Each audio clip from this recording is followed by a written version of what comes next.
On the heels of the KSL investigators' detailed reports last night at 10, tonight we're learning about a change at the Salt Lake County Jail. News specialist Nicole Val digging into the brand new policy there. Nicole, what can you tell us? Well, Mike, this policy formally went into effect today. One goal, to put a cap on the inmate population here at the Salt Lake County Jail, even though information KSL obtained shows there's plenty of room. What this is meant to do is release people who are mentally ill, who have substance abuse issues, and get them on the right path. A plan promoting alternatives to incarceration rolled out today in Salt Lake County. This 4-page special order lays out who cops can and cannot book into jail. And this is one step in coming up with better treatment, better programs, and better opportunities for people to have productive lives outside of our Salt Lake County Jail. County Council member Jenny Wilson was one of many officials to sign off on the measure.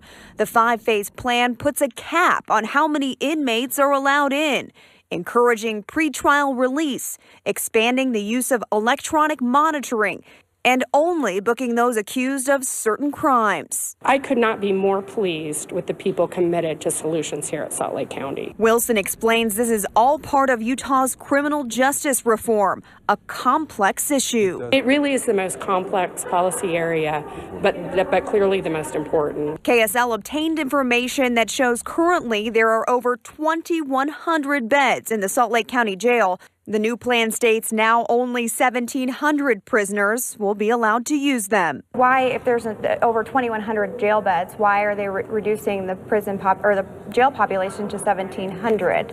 So specific questions on the management of the jail, I would defer to the sheriff.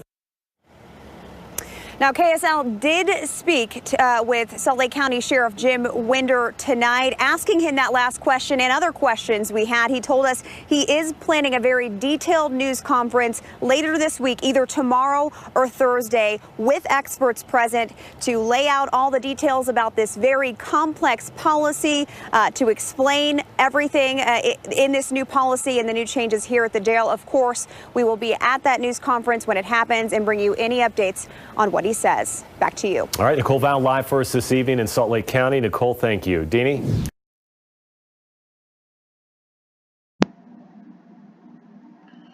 All right. The Community Mental Health Act of October 31st, 1963 was enacted by President John F. Kennedy. This act was to do away with, it's to do away with asylums in this nation. It says, be it enacted by the Senate and House of Representatives of the United States of America in Congress assembled, that this act may be cited as the mental retardation. They don't call anybody retards anymore. Mental Retardation Facilities and Community Mental Health Centers Construction Act of 1963. So this is for the mentally ill. Part A, grants for construction of centers for research on mental retardation and related aspects of human development.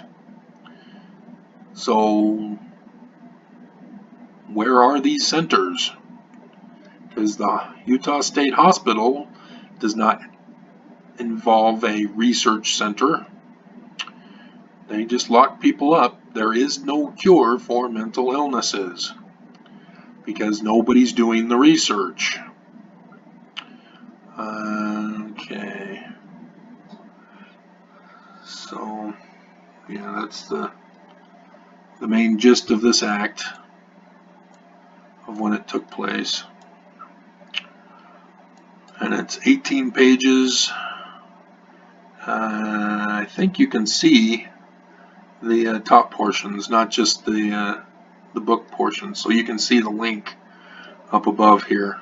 You can just do the Community Mental Health Act and do a PDF included in the search, and this will pop up. The Government Publishing Office. www.govinfo.gov, and then /content package statute 77 PDF statute 77 page 282.pdf.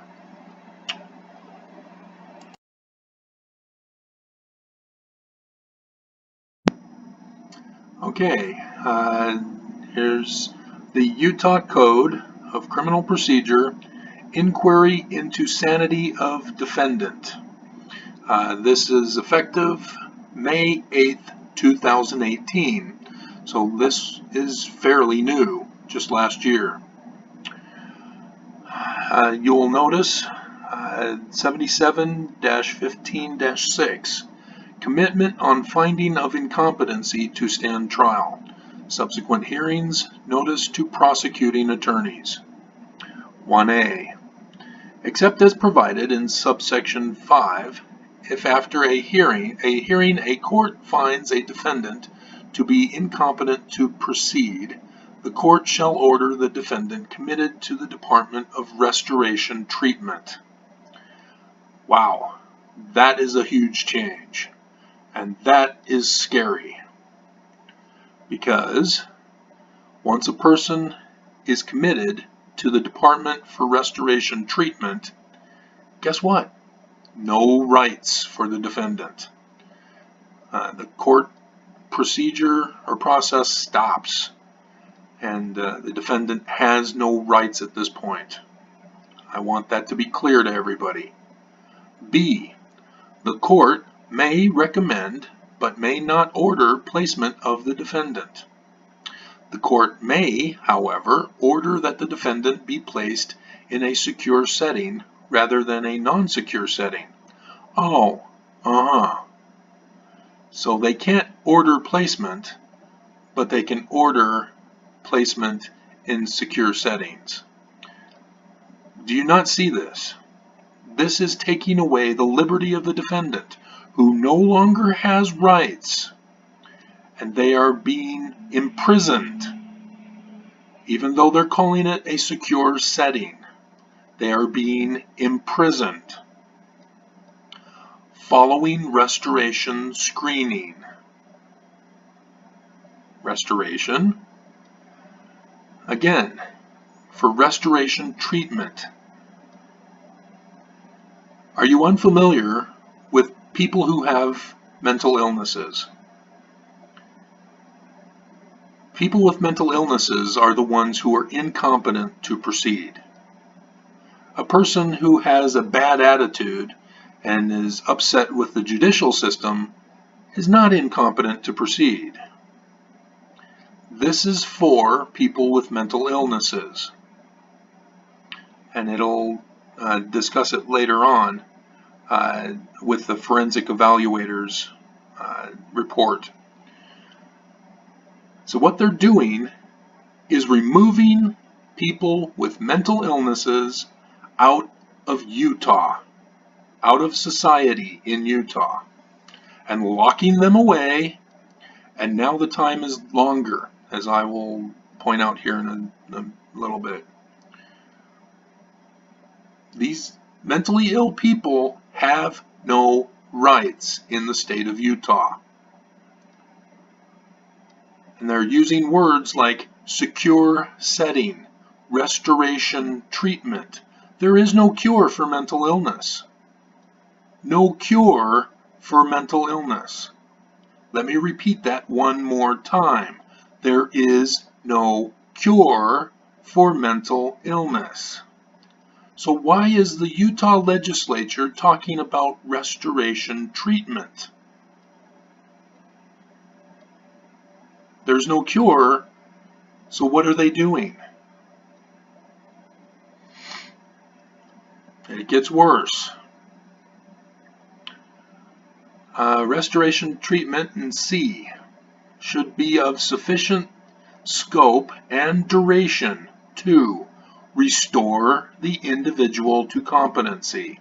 Remember, there is no cure for mental illness.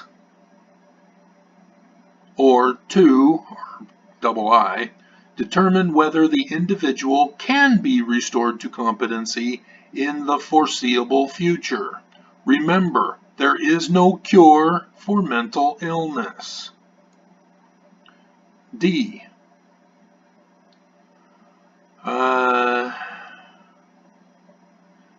This is general, it's not specific. Let's get to the time frame here. 2B, a forensic evaluator shall complete a progress toward competency evaluation and submit. They've lowered it down to 1. It used to require 2.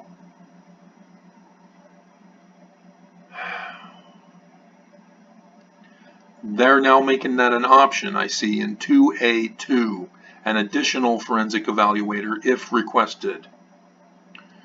So if they don't like the results of the one forensic evaluator, they can get a second opinion, but no third opinion in case the two disagree. Although I guess they're indicating that you can get a third with the clause 2 here, an additional forensic evaluator. Okay, let's go back to B. And submit a report within 90 days. 3 months of sitting in jail. A mentally ill person, separated from family and friends, removed from society, incarcerated, imprisoned for 90 days without a judgment as to their guilt or innocence. 90 days, and this is just for the forensic evaluator. And remember, the forensic evaluator is involved after a hearing is performed. If after a hearing in 1A, except as provided in subsection 5, if after a hearing. So first, the dangerous mentally ill criminal has to have a hearing. This does not happen immediately in the state of Utah. You sit in jail for a period of time, and if you're mentally ill, the Salt Lake County Jail has a psychiatric observation area where you can be left in indefinitely. However, I'm showing, or have already shown, depending on which segment this gets put in, it might be before. So then, as you saw, Salt Lake County is no longer locking up mentally ill people. They're sending them straight to mental health court. And so this law is null and void, because everybody now no longer has a right to go to trial, let alone this denying their rights as a mentally ill defendant in the first place. And so what's going on in Utah, and especially in Salt Lake County, is a huge humanitarian crisis. Okay.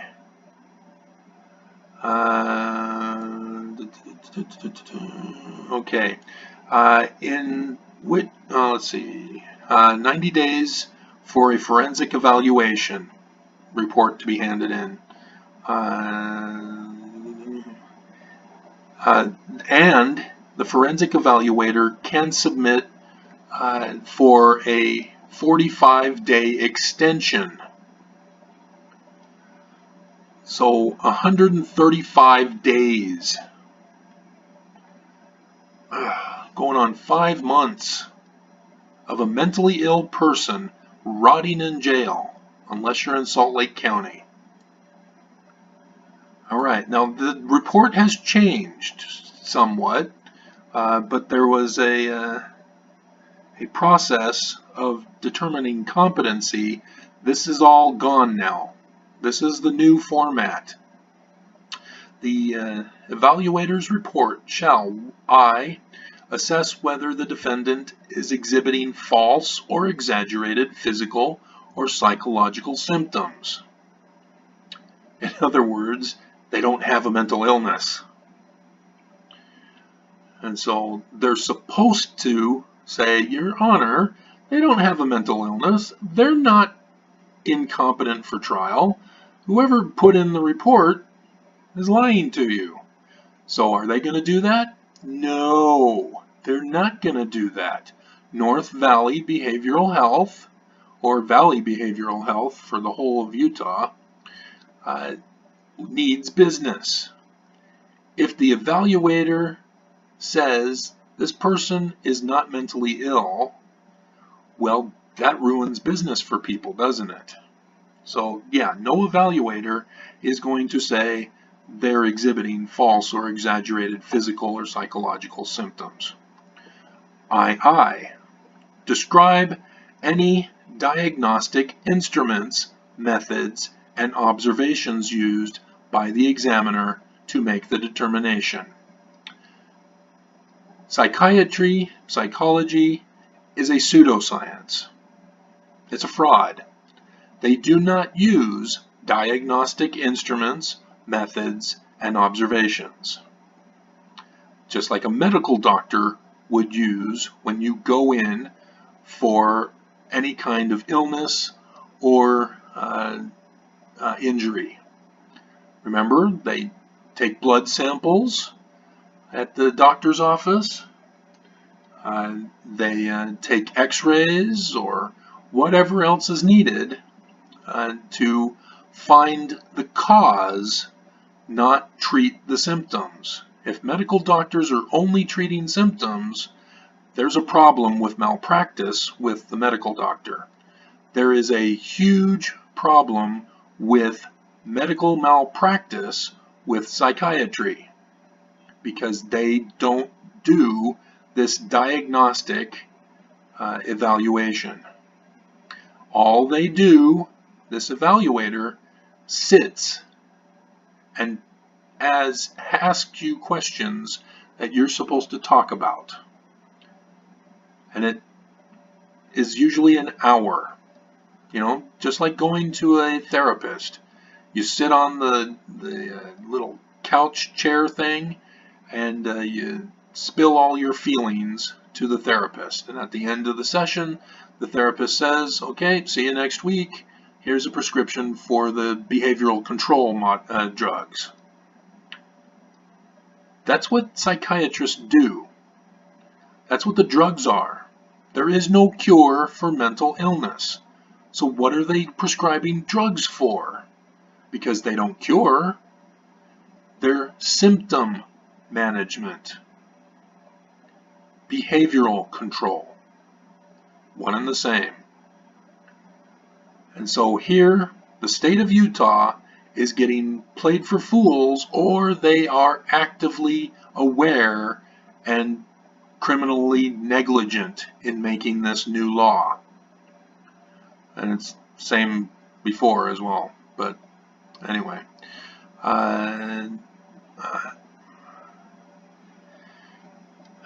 Okay, I'll skip 3 because that's the evaluator's opinion. Again, opinion in a court of law? No. You either know something or you don't know something. You don't have somebody get into the witness stand and say, well, it's my opinion, members of the jury, if there were a jury in a trial, that I feel that the defendant is guilty. He should be locked up. My feelings were hurt. Lock him up. That wouldn't hold any water. He would get kicked off the witness stand. You do not use opinions in the court, but here it is, right here in the laws of Utah. Opinions are acceptable in Utah courts. And so IV, assess the facilities or program's capacity to provide appropriate restoration treatment. That's the Utah State Hospital. the forensic unit. And so because it's the Utah State Hospital, there really is no need for this to even be in here. So why the state legislatures didn't put that in here must mean that there's some technicality by isolating a single treatment center. So, and again, the programs at the treatment center, there are none. Remember, there's no cure for mental illness. So what programs are they talking about? They're removing mentally ill people from society and taking away their constitutional rights. They are being treated as subhumans. Do you understand this? If you know of somebody, if you have a family member, this is how the state of Utah thinks of them. So, okay. V, assess the nature of restoration treatment provided to the defendant. Again, there is no cure for mental illness. There is no restoration possible. So why are they even bothering to put this in here when there isn't any? And psychiatrists know this. That's their job. They know very well they aren't using diagnostic instruments. They know there is no cure with the drugs they give. They know it's for behavioral control. V1, VI. Assess what progress the defendant has made toward competency restoration. Again, there is no cure. Therefore, there is no progress. There can only be digress, or degress, I guess. Not digress, that's tangent. Degress is dissension. So, VII. Describe the defendant's current level of intellectual or developmental disability. Again, they don't know how to diagnose because they don't have the diagnostic tools to identify the cause. Psychiatrists create categories based on outward symptoms. These outward symptoms are what psychiatrists diagnose people as. And so if you are against the Republican Party and you're democratically or liberally minded or any other than a Republican, therefore, the state of Utah can say, you know, his views are a little strange and contrary to society. Therefore, he has a mental illness. And we need to control his behavior and re-educate him. That's how evil this is. VIII. Assess the likelihood of restoration to competency. There is none. There is no cure, therefore, there is no likelihood. So, people that are getting arrested falsely are the only ones who can be restored to competency. And here is the scarier part. If a mentally ill person at any point in this process decides to plead guilty, they can stop this whole torture right here. The whole incarceration is stopped. They then go to the court. Your Honor, the defendant has pled guilty.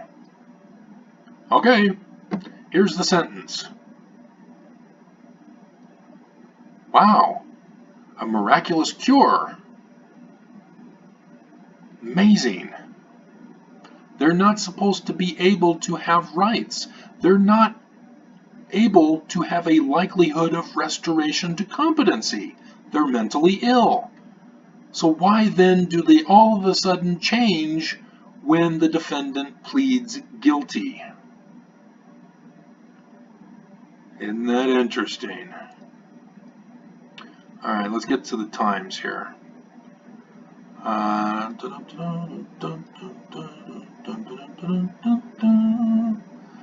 on, where were you? Oh, here we go. All right. 8-6, or no, it's pursuant to subsection 6. It's starting in the last paragraph, last sentence, part of the sentence.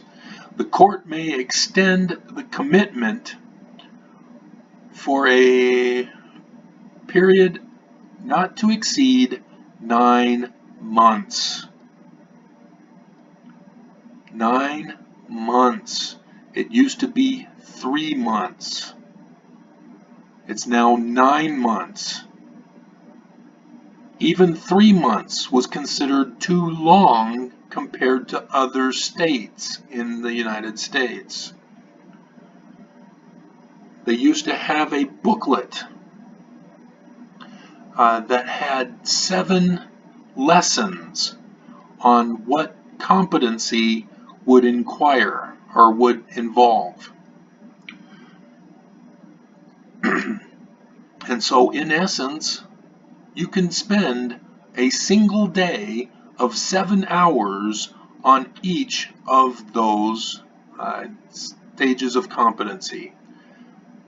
And that a decision could be made after that one day.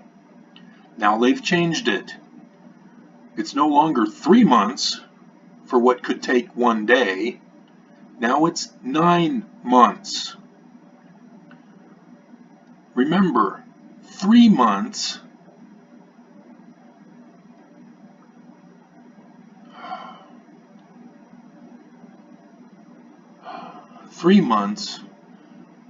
at least, at a minimum, of incarceration in jail, then 9 months in the commitment.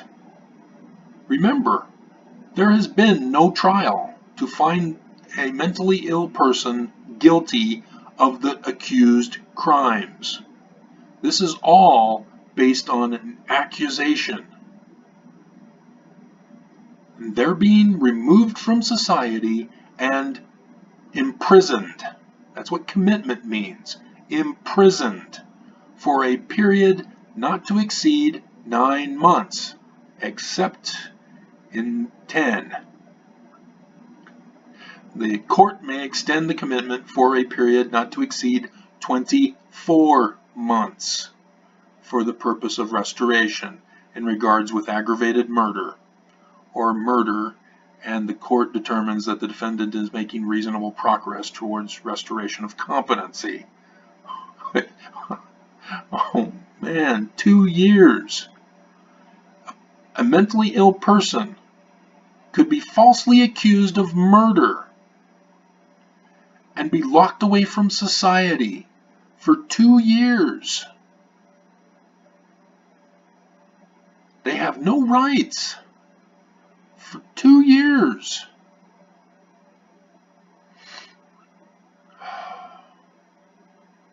And then here, oh, that's under subsection 10. Oh, man.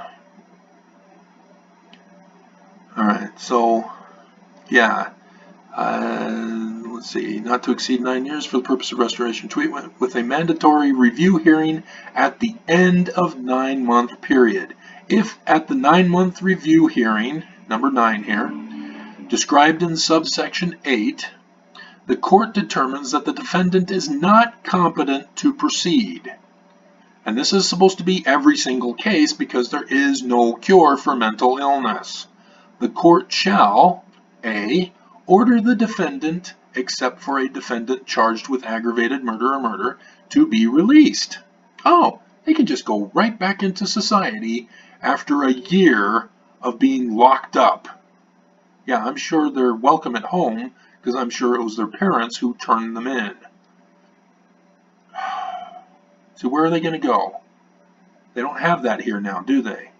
But 2, temporarily detained. Oh, temporarily. And how long is this temporary status? They don't say. Temporarily detained pending civil commitment. Oh, yay, isn't that nice? He can be civilly committed. That's so civil. No, remember, this person has never been found guilty of a crime. They are mentally ill, supposedly, assuming that the evaluation is correct. Civilly committed. They are being incarcerated. That's what civil commitment is. It is prison. It is not civil. It is imprisonment.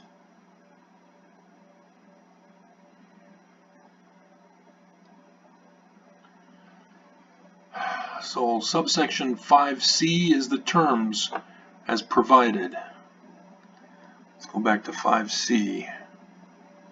If the court determines that the defendant is incompetent to proceed and that there is not sufficient probability that the defendant may become competent in the foreseeable future, the court shall order the defendant released from commitment to the department. Department?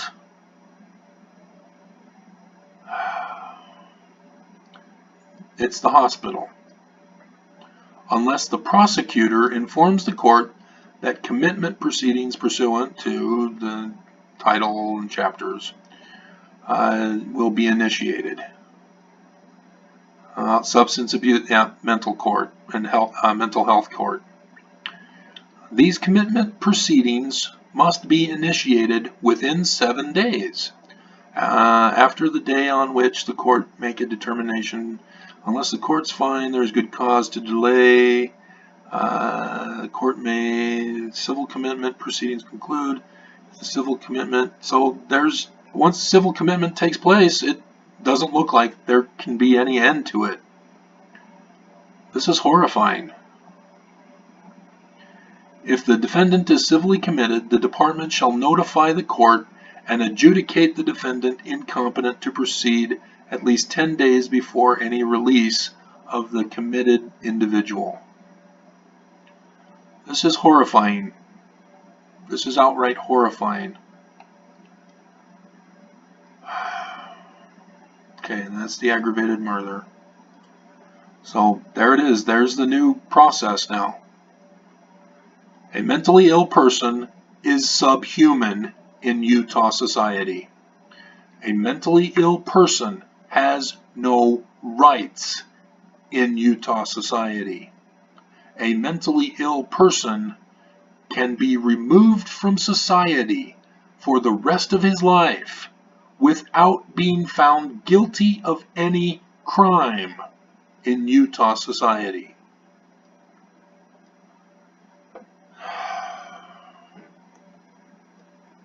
This is horrifying.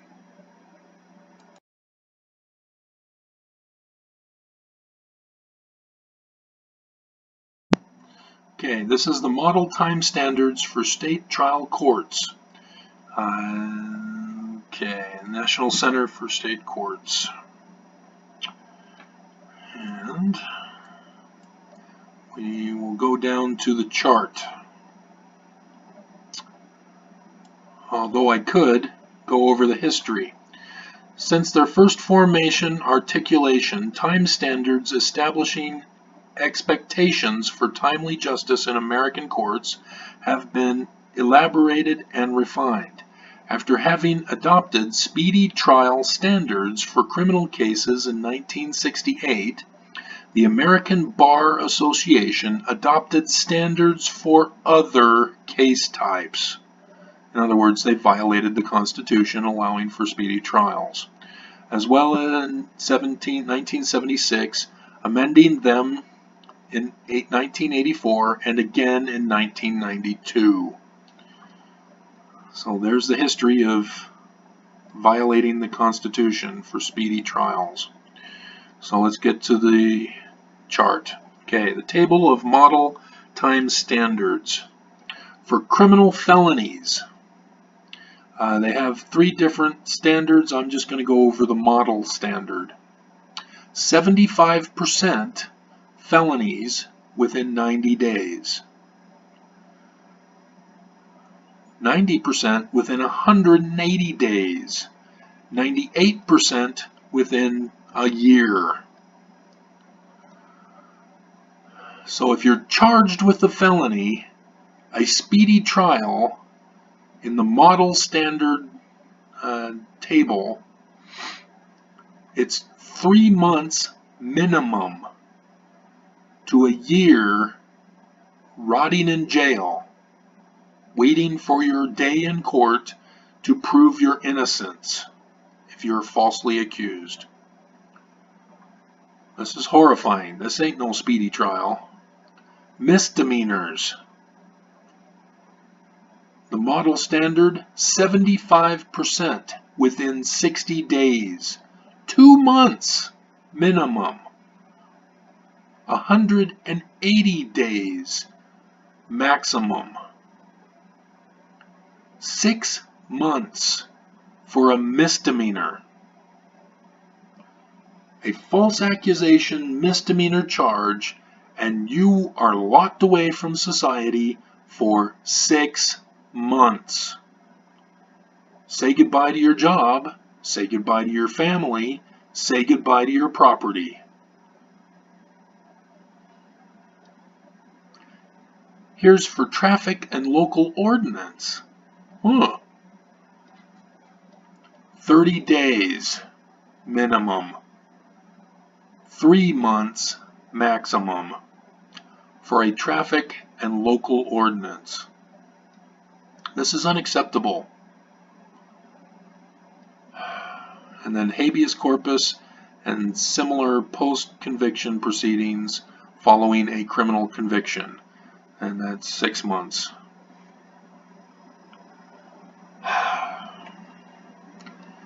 This is why people plead guilty.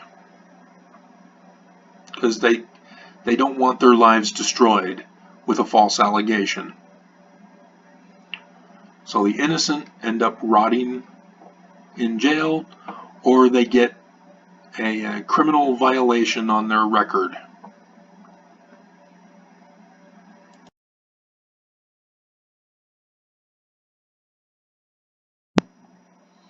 Okay, I'm recording, and I should have my voice being heard. This is sluggish schizophrenia from the Wikipedia page here. Sluggish schizophrenia, or slow progressive schizophrenia, was a diagnostic category used in Soviet Union to describe what they claim was a form of schizophrenia characterized by a slow progressive course. It was diagnosed even in a patient who showed no symptoms of schizophrenia or other psychotic disorders, on the assumption that these symptoms would appear later. It was developed in the 1960s by Soviet psychiatrist Andrei, good luck for me, Snezhnevsky. Oh, I butchered that one. And his colleagues, and was used exclusively in the USSR and several Eastern Bloc countries until the fall of communism starting in 1989. The diagnosis has long been discredited because of its scientific inadequacy and its use as a means of confining dissenters. It has never been used or recognized outside of Soviet Union, and I would doubt that because this is what the video is all about, or by international organizations such as the World Health Organization. It is considered a prime example of the political abuse of psychiatry in the Soviet Union and of Utah. Sluggish schizophrenia was the most infamous of diagnoses used by Soviet psychiatrists due to its usage against political dissidents. After being discharged from a hospital, persons diagnosed with sluggish schizophrenia were deprived of their civil rights, just like in Utah, credibility, just like in Utah, and employability, just like in Utah. The usage of this diagnosis has been internationally condemned, except in Utah. In the Russian version of the 10th revision of the International Statistical Classification of Diseases and Related Health Problems, which has long been used throughout present-day Russia, sluggish schizophrenia is no longer listed as a form of schizophrenia. They've called it a different name in Utah, but it's still included as a schizotypal disorder in section F21 of chapter V5. According to Sergei Jargon, the same Russian term, I'm not going to try that, for sluggish schizophrenia continues to be used and is now translated in English summaries of articles not as sluggish, but as slow progressive. All right.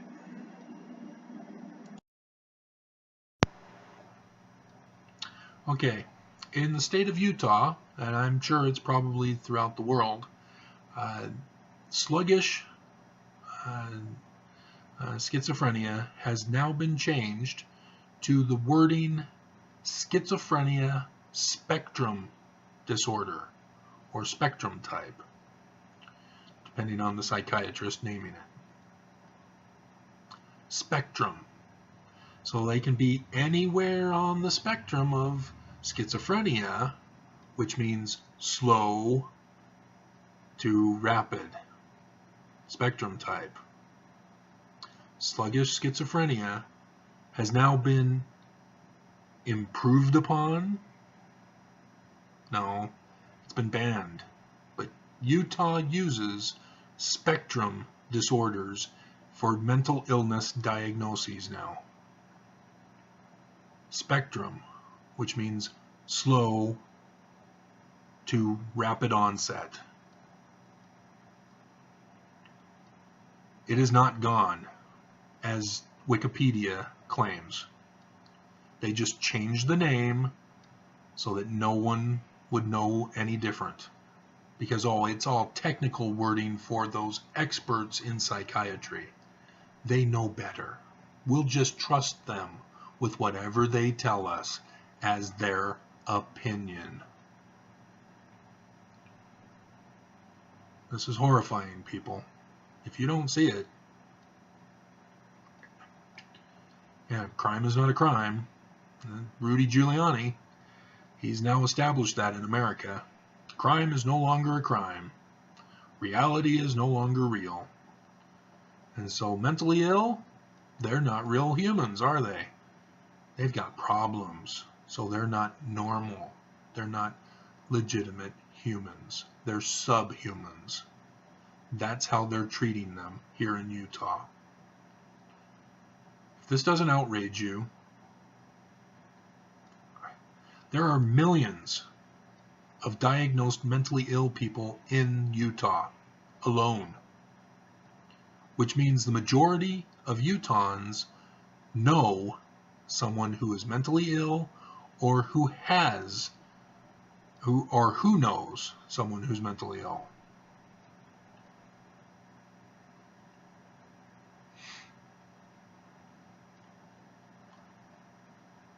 We got to do more than just get upset with our government. Action needs to be done immediately to stop the abuse.